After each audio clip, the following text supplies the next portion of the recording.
learners, welcome back to my channel Aim for BHU. Today in this video we will discuss few MCQs based on valuation of bonds and shares. So students, 2019 के paper में आपने types of bond से related एक question देखा होगा.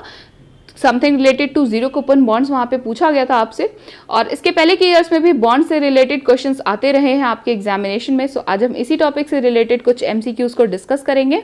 And dear students, as I strive to complete all the topics from your syllabus, I will be surely covering more such topics.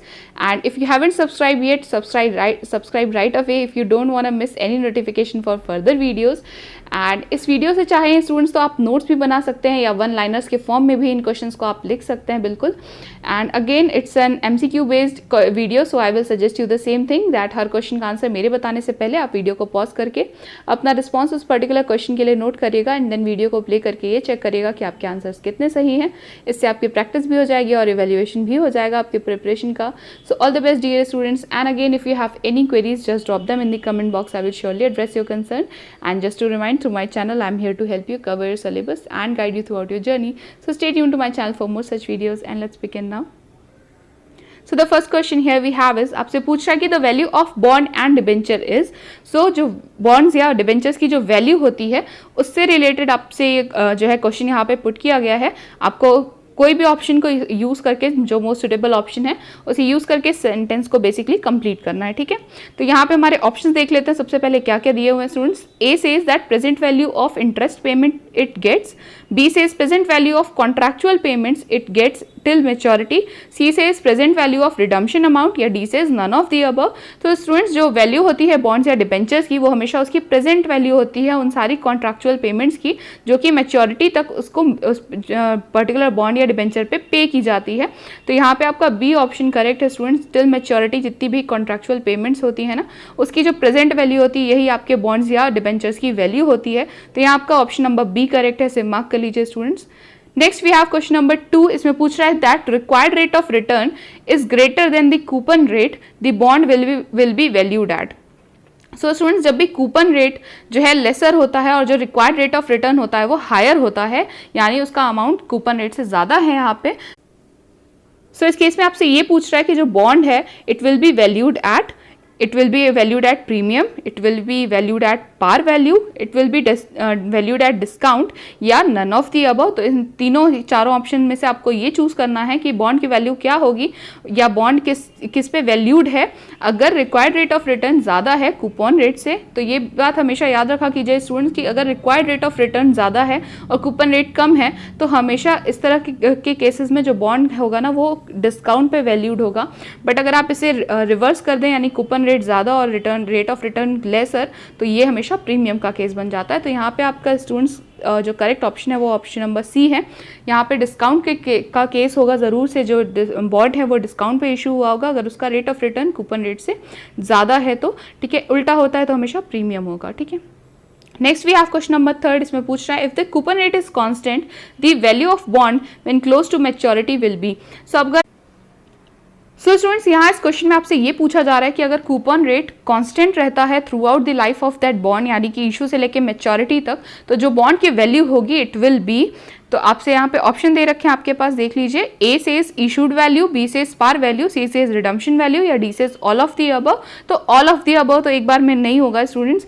एक बात जो है यहाँ पे आप क्लियरली देख सकते हैं कि अगर कूपन रेट कांस्टेंट रहता है through out the life of that bond, यानी इशू से लेकर मैच्योरिटी तो जो बॉन्ड की वैल्यू होगी फिर वो उसकी इक्वल टू रिडम्पशन वैल्यू होगी. तो यहाँ पे जो रिडम्पशन वैल्यू है ये करेक्ट ऑप्शन है आपका, यहाँ पे ऑप्शन नंबर सी, इसे आप मार्क कर सकते हैं students. Next we have question number 4.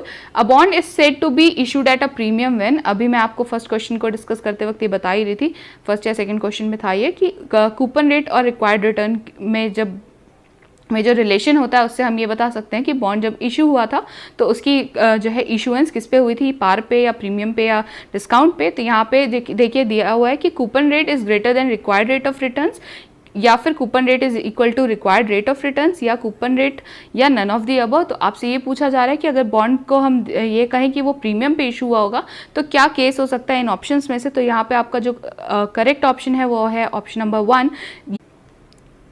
यहाँ पे मेंशन है स्टूडेंट्स कि coupon rate is greater than required rate of returns. तो यहाँ यानी ये केस क्या है, जो बॉन्ड्स हैं वो प्रीमियम पे इशू होंगे, और अगर यही आप जो है रिवर्स कर दें यानी कि required rate of return is greater then coupon rate, तो मैंने जैसे बताया क्वेश्चन नंबर 2 में ये मेंशन था कि वो फिर डिस्काउंट पे इशू हुए होंगे। तो यहाँ पे आपका करेक्ट ऑप्शन होता है ऑप्शन नंबर ए। आप इसे मार्क कर सकते हैं स्टूडेंट्स। अगर एक बॉन्ड जो है प्रीमियम पे इशू हुआ होगा तो यानी कि इसका कूपन रेट हमेशा रिक्वायर्ड रेट ऑफ रिटर्न से ज़्यादा होगा। ठीक है, next we have question number 5. The value of bond just depends on the interest payment it offers. ये इट है स्टूडेंट्स, इज नहीं है, उसे करेक्ट कर लीजिएगा। ओके, तो the value of bond just depends on the interest payment it offers. तो यहाँ पे आपसे पूछ रहा है कि ये स्टेटमेंट करेक्ट है या नहीं है, कि जो बॉन्ड की वैल्यू होती है वो सिर्फ और सिर्फ इंटरेस्ट पेमेंट पे डिपेंड करती है, जो भी इंटरेस्ट पेमेंट वो बॉन्ड पर्टिकुलर बॉन्ड ऑफर कर रहा है। तो ये स्टेटमेंट ट्रू है या नहीं है, आपसे ये पूछ रहा है स्टूडेंट्स। तो ऐसा नहीं होता कि सिर्फ जो वैल्यू ऑफ बॉन्ड है वो सिर्फ इंटरेस्ट पेमेंट पे डिपेंड करती हो। सो यहाँ पे ऑप्शन नंबर बी फॉल्स जो है आपका ऑप्शन है स्टूडेंट्स, इस पर्टिकुलर क्वेश्चन के लिए करेक्ट ऑप्शन है बी।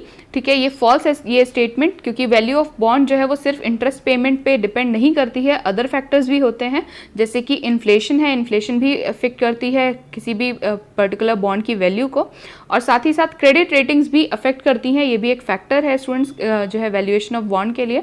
तो क्रेडिट रेटिंग्स क्या होती हैं, जो भी पर्टिकुलर कंपनी या कॉर्पोरेशन इस बॉन्ड को इशू कर रहा है उसकी जो क्रेडिट रेटिंग है, जो भी रेटिंग एजेंसीज ने उस पर्टिकुलर कॉर्पोरेशन को प्रोवाइड की होगी रेटिंग, वो भी वैल्यूएशन ऑफ बॉन्ड को अफेक्ट करती है।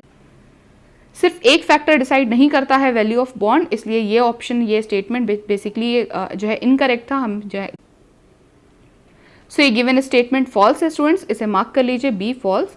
Next we have question number 6. In a variable growth model the dividend is believed to grow at a constant pace forever after an initial growth period. So आपसे ये पूछ रहा है कि अगर जो वेरिएबल ग्रोथ मॉडल होता है डिविडेंड्स का, it is believed that the dividend will grow at a constant pace forever after an initial growth period, यानी कि इनिशियल ग्रोथ पीरियड के बाद जो डिविडेंड है वो एक कांस्टेंट पेस पे ग्रो करता रहेगा। ये वेरिएबल ग्रोथ मॉडल का जो है कंसेप्ट है।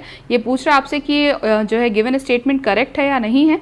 तो यहाँ पे स्टूडेंट्स ये जो गिवन स्टेटमेंट है ये बिल्कुल करेक्ट है। Variable growth model basically dividend valuation का एक अप्रोच है। ठीक है, और इस सो ये जो गिवन स्टेटमेंट है यहाँ पे ये बिल्कुल करेक्ट है स्टूडेंट्स, इसलिए हम यहाँ पे मार्क करेंगे ट्रू। ठीक है, ये करेक्ट है। Moving on to the next question, question number 7, इसमें पूछ रहा है आपसे कि फॉर अ बॉन्ड YTM यानी कि yield to maturity is always equal to coupon rate. So आपसे पूछ रहा है स्टूडेंट्स कि ये स्टेटमेंट करेक्ट है या नहीं है। आपको ये बताना है कि किसी भी बॉन्ड के लिए जो उसकी YTM होती है यानी यील्ड टू मैच्योरिटी वो हमेशा कूपन रेट के इक्वल होती है। ये स्टेटमेंट करेक्ट है या नहीं। सो स्टूडेंट्स ये स्टेटमेंट करेक्ट नहीं है। जब इनिशियली बॉन्ड को परचेज किया जाता है तो उसका जो यील्ड टू मैच्योरिटी रेट होता है और जो कूपन रेट होता है वो हमेशा सेम होता है, बट फर्दर क्या होता है कि विद टाइम जो इंटरेस्ट रेट होते हैं वो घटते बढ़ते रहते हैं, और इसी के साथ जो कूपन रेट होता है वो किसी भी कॉर्पोरेशन या गवर्नमेंट जिसका भी वो बॉन्ड है उसका कूपन रेट भी घटेगा और या बढ़ेगा अकॉर्डिंगली। तो इसकी वजह से क्या होता है, चेंजेस आते जाते हैं, वो हमेशा सेम नहीं रहता। किसी भी बॉन्ड के केस में जो उसकी YTM है और कूपन रेट है वो through out the life of that bond वो कभी भी सेम नहीं रहता। ये तो यहाँ पे आप बता सकते हैं कि ये स्टेटमेंट करेक्ट नहीं है, ये स्टेटमेंट फॉल्स है। आप इसे टिक कर सकते हैं students. So this is all for today. I hope the questions were clear to you. And students, as I upload videos daily and there are many more videos to come, so subscribe now if you haven't subscribed yet.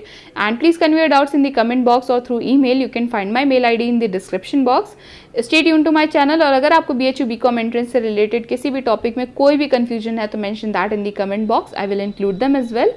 And stay home, stay safe. Please like the video, share it with your friends, subscribe to my channel, and do not forget to hit the bell icon so you never miss any update from my channel. Happy learning, students.